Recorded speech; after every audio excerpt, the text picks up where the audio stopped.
నాగేంద్ర చూడడం రెడ్డి బాబు ఆంధ్రప్రదేశ్ బీసీ సంక్షేమ సంఘం రాష్ట్ర అధ్యక్షుడు.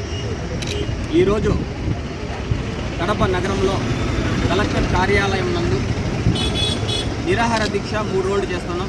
ఈరోజు 3వ రోజు. ఈ నిరాహార దీక్షకు ముఖ్య ఉద్దేశం విద్యా హక్కు చట్టాన్ని అమలు చేయాలని, అధిక ఫీజులను నియంత్రించాలని, ఏ స్కూల్లో కూడా విద్యను వ్యాపారంగా చేయకూడదని, ఒకవేళ చేసిన వారు వాళ్ళ గుర్తింపును రద్దు చేయాలని ప్రధాన డిమాండ్లుగా నిరాహార దీక్ష చేస్తున్నాం. ఈ నిరాహార దీక్షకు ప్రభుత్వం స్పందించకుంటే ఆమరణ నిరాహార దీక్ష చేసేందుకు కూడా మేము సిద్ధంగా ఉన్నామని మీకు తెలియజేస్తున్నాం. అంతేకాదు, దాదాపు ఒక సంవత్సరం, ఒక ఏడాదికి 10,000 కోట్లు దందా చేస్తున్నారు ప్రైవేటు కార్పొరేట్ స్కూల్ కాలేజీలు. మరి దీన్ని విద్యాశాఖ అధికారులు చూసి చూడనట్టు ఎందుకు వదిలేస్తున్నారు? దీంట్లో మీ వాటా ఎంత అని కూడా అడుగుతున్నారు. ఒక 5 రోజుల్లో మీరు పని చేస్తే జీవితాంతం పని చెయ్యకుండా మీరు 2-3 తరాలు తినేంత సంపాదిస్తున్నారు. మరి వీళ్ళపైన విజిలెన్స్ కానీ, సిబిసిఐడి కానీ, సిఐడి వాళ్ళు కానీ ఎందుకు మీరు చర్యలు తీసుకోవడం లేదు? వీళ్ళ ఆస్తులు ఎంత ఉన్నాయని మీరు ఎందుకు స్పందించడం లేదని అడుగుతున్నాం. విజిలెన్స్ కానీ, ఇన్కమ్ ట్యాక్స్ కానీ, సేల్ ట్యాక్స్ కానీ, వీరందరూ చిన్న చిన్న వ్యాపారస్తుల మీద పడ్డం కాదండి.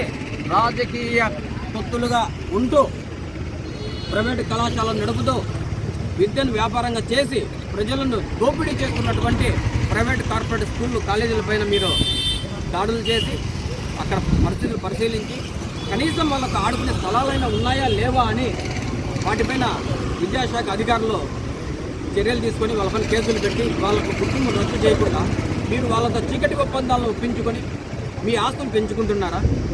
ట్యాక్సులు కట్టలేక మధ్యతరగతి వాళ్ళు చావాలన్నా?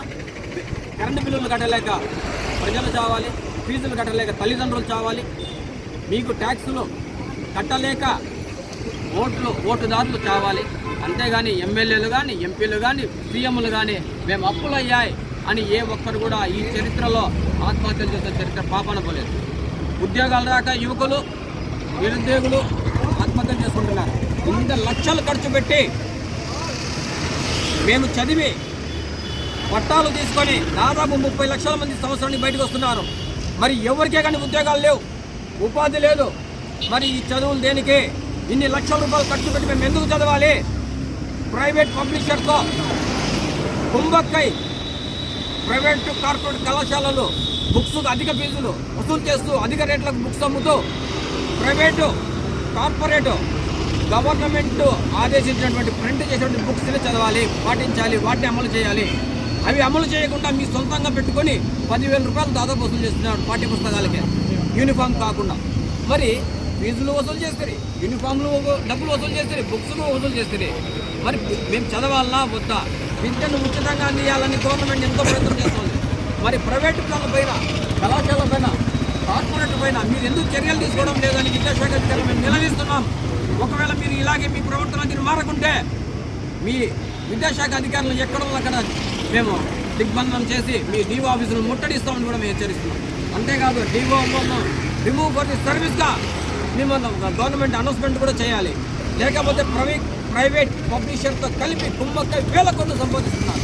ప్రైవేటుకు లాస్, అట్లా గవర్నమెంట్కు లాస్, ప్లస్ మాకు ఎవరికి విద్యార్థుల తల్లిదండ్రులకు జలగల్లాగా పట్టి పీడిస్తున్న ఈ విద్యా వ్యాపార వ్యవస్థనే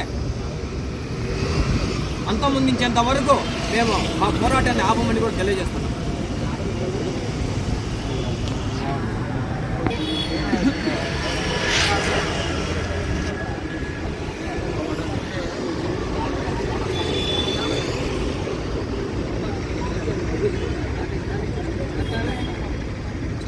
ఈరోజు కడప కలెక్టరేట్ కార్యాలయం ఎదుట బీసీ సంక్షేమ సంఘం ఆధ్వర్యంలో విద్యా హక్కు చట్టాన్ని అమలు